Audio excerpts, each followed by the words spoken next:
पूजा के पर्व की शुरुआत नहाय खाए से होती है, जो इस साल 17 नवंबर शुक्रवार को मनाया जाएगा। दूसरे दिन खरना है, जो शनिवार 18 नवंबर को होगा।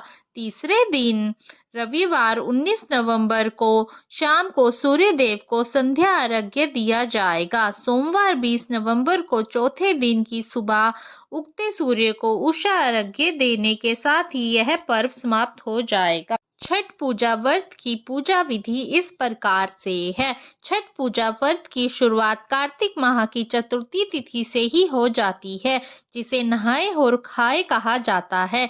इस दिन व्रती केवल शुद्ध शाकाहारी भोजन करता है। कार्तिक शुक्ल पक्ष की पंचमी के दिन खरना किया जाता है। इस दिन शाम को गुड़ की खीर और पूड़ी बनाकर छठी मैया को अर्पित की जाती है। फिर सबसे पहले व्रती को खिलाया जाता है। कार्तिक शुक्ल पक्ष की षष्ठी तिथि के दिन कई तरह के पकवान तैयार किए जाते हैं। फिर सूर्य अस्त के बाद सभी पकवानों को बांस की टोकरियों में भर कर निकट के घाट ले जाया जाता है। नदी के पास गन्नों का घर बनाया जाता है और उसे पीले कपड़े से ढक दिया जाता है। फिर उसके नीचे दीपक जलाया जाता है। व्रती शाम को सूर्य अस्त के समय सभी बांस की टोकरियों को हाथ में लेकर सूर्य को अर्घ्य देते हैं। इसके बाद सभी अपने अपने घर वापस लौट जाते हैं।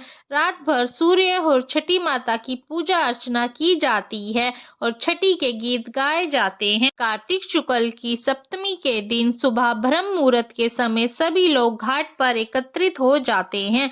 उगते सूर्य को सभी व्रती पानी में जाकर अर्घ्य देते हैं। इसके बाद छठ पूजा की व्रत की कथा सुनी जाती है और फिर सभी को प्रसाद बांटा जाता है। छठ पूजा के लिए महिलाएं साड़ी और पुरुष धोती पहनते हैं।